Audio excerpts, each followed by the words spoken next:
भागवत जी की कथा तो पहले भी होती ही रही,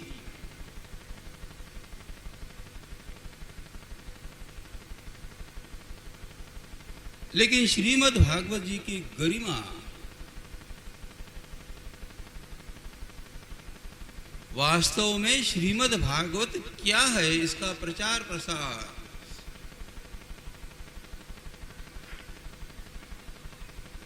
पूरे भारतवर्ष में जिन्होंने किया, मेरी दृष्टि से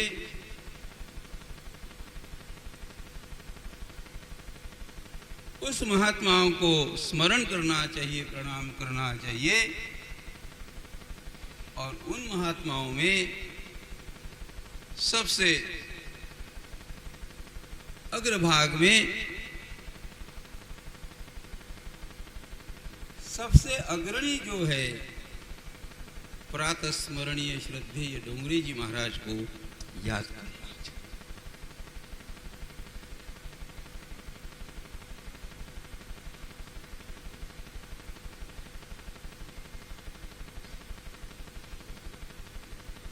भारत के लोग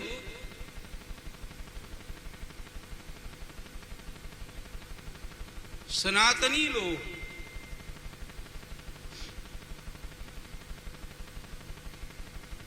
स्वयं को वैष्णव समझने वाले लोग भी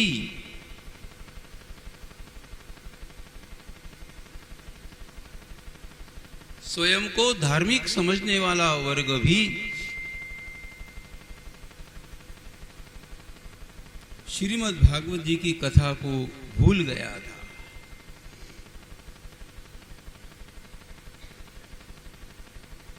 पचास साल पहले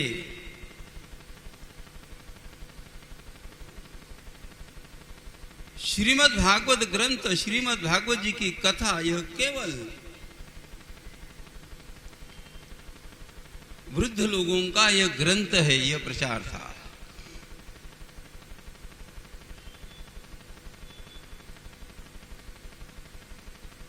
लोग यही समझते थे हमारी आयु जब 60 साल की हो जाएगी, हमारी आयु जब 70 साल की हो जाएगी, तत्पश्चात हम श्रीमद् भागवत जी की कथा सुनेंगे।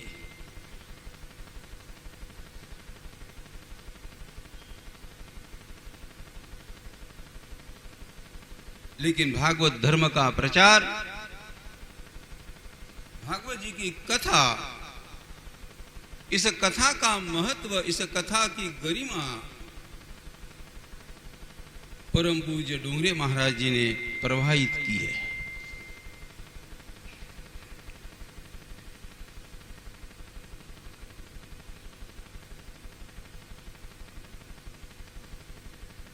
संत की वाणी से इस ग्रंथ की गरिमा प्रवाहित हुई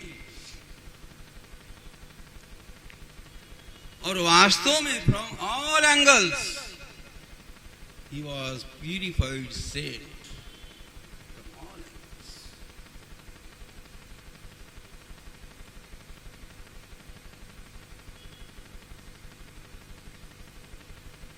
इतनी कथाएं उनकी हुई, हम बहुत भाग्यवान रहे उनकी कथा पूरी श्रवण करने का अवसर हमें मिला 1980 में।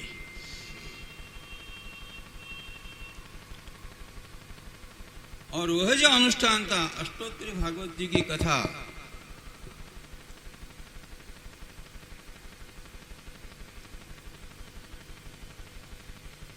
इतने बड़े विशाल आयोजन का आचार्य पद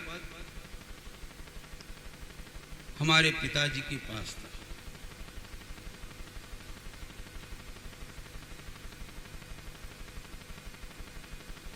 यानी हमारे वैसे देखो तो मेरी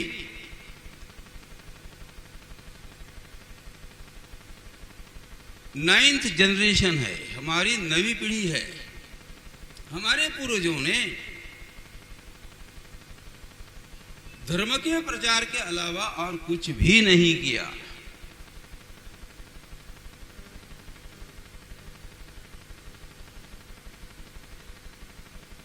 श्रीमद् भागवत जी की कथा का प्रचार, सनातन वैदिक धर्म का प्रचार, ज्योतिष शास्त्र का प्रचार और कर्मकांड का प्रचार, इसके अलावा हमारे पूर्वजों ने कुछ भी नहीं किया।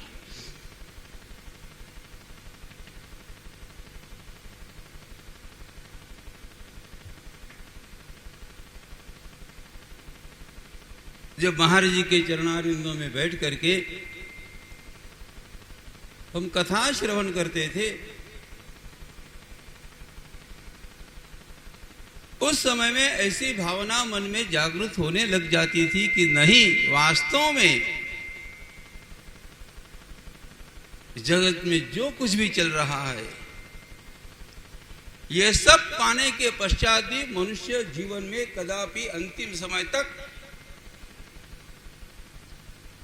वो सुखी नहीं हो पाएगा।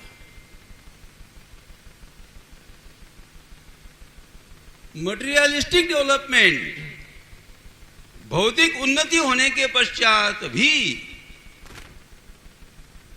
सभी प्रकार के सुखों के साधन हमारे घर में होते हुए भी हम आज लोगों को रोते हुए देखते हैं।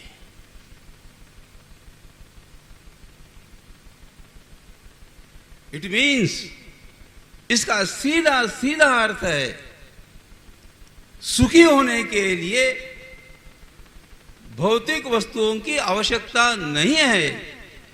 सुखी होने के लिए एक संत के चरणारविंद में जाकर के श्रद्धा से, भाव से, भरोसा रख करके प्रणाम करे, उसमें आपका मनुष्य का कल्याण है।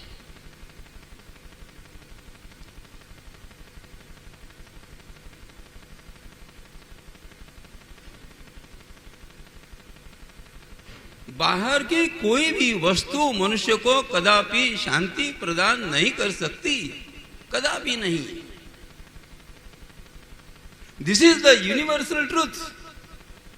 जो चीज आपको सुख प्रदान करती है, वही चीज के कारण आप जीवन में कभी न कभी दुखी 100% होने वाले हैं।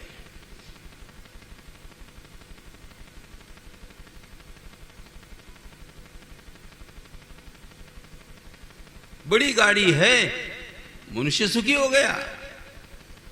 In the absence of that matter, वो गाड़ी चली गई, ये दुखी हो गया।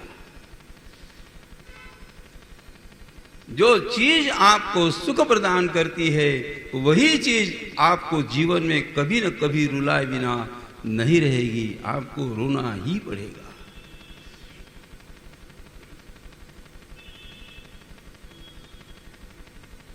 भागवत जी का मूल तत्व ही इस प्रकार का है।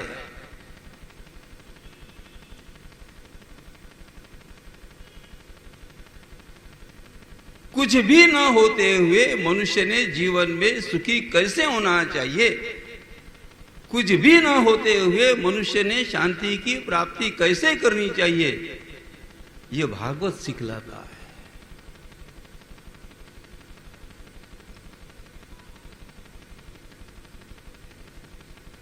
Try to be happy without any object. आपके पास कुछ भी नहीं है तो भी मैं मेरे मस्ती में हूं, मेरे पास एक भी सुख का साधन नहीं है तो भी मैं आनंद में हूं, मेरे पास सुख का एक भी साधन नहीं है तभी भी मेरे अंतःकरण में उस प्रकार की शांति का निवास है। यह भागवत सिखाता। विदाउट ऑब्जेक्ट बहुत मुश्किल है जी, बहुत मुश्किल।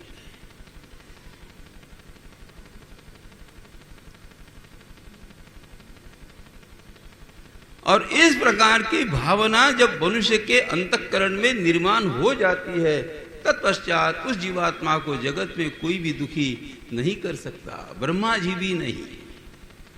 क्या चाहिए? कुछ भी नहीं चाहिए। प्रतिष्ठा चाहिए? नहीं चाहिए। संपत्ति चाहिए? नहीं चाहिए। विद्वत्ता चाहिए? नहीं चाहिए। वक्तृत्व चाहिए? नहीं चाहिए। दातृत्व चाहिए? नहीं चाहिए। कुछ भी नहीं चाहिए। यह भाव जिस मनुष्य के अंतःकरण में स्थिर हो जाता है, ध्यान में रखना, परमात्मा उस जीवात्मा के बहुत समीप में है।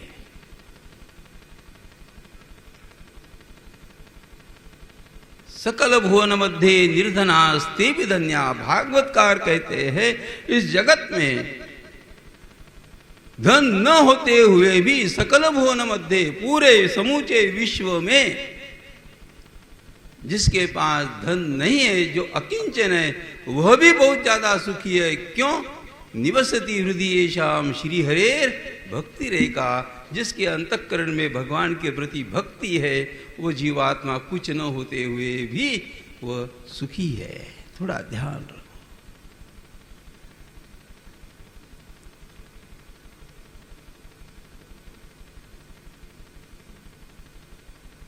ये केवल प्रातः स्मरणीय श्रद्धेय डोंगरे जी बापू ने कहा नहीं, उनका जीवन भी वैसे ही था।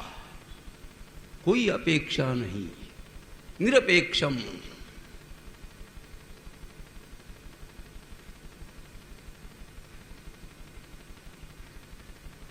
जहां कथा हुई, जहां जो कुछ भी इकट्ठा हुआ, जो चंदा इकट्ठा हुआ, उसमें से एक नया पैसा न लेते हुए पूज्य डोंगरे बापू कहते थे, इस धन का आपको जो कुछ करना है, आप गरीबों को रोटी की व्यवस्था करें, धर्म का प्रचार करें।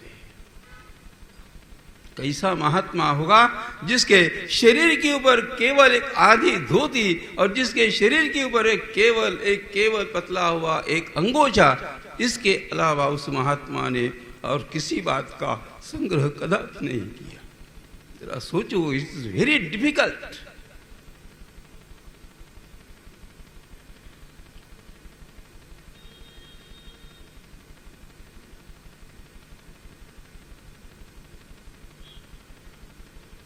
निरपेक्षम प्रतिक्षणम वर्धमानम।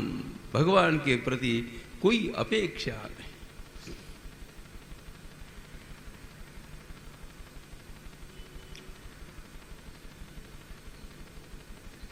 लेकिन तो भी महाराज जी का मन अत्यंत शांत होता था। ऐसा जीवन व्यतीत करते करते उनके जीवन में इस प्रकार का समय आ गया, इस प्रकार की दरिद्रता आ गई। उनके पत्नी का शरीर जब शांत हो गया, अपने पत्नी का अंतिम संस्कार करने के लिए महाराज जी के पास कुछ भी नहीं था। जरा जस्ट इमेजिन।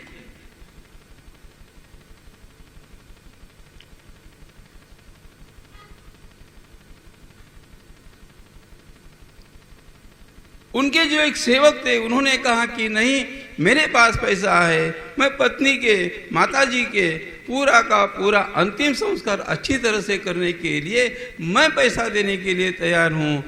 बापू ने कहा, डोंगरे जी महाराज ने कहा, ये शास्त्र के विरुद्ध होगा।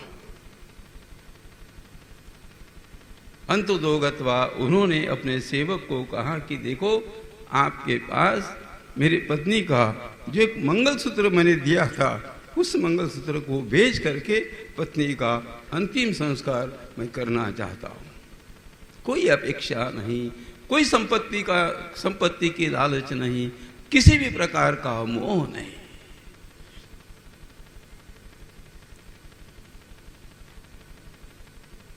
उन्होंने केवल कथा कही नहीं, वो कथा जीवित रहे। कथा श्रीमद् भागवत जी में क्या है, भगवान क्या चाहते हैं, स्वयं के जीवन से परिवार में, समाज में, देश में रहने वाले लोगों को बताने का प्रयास किया। ऐसा जी करके देखो।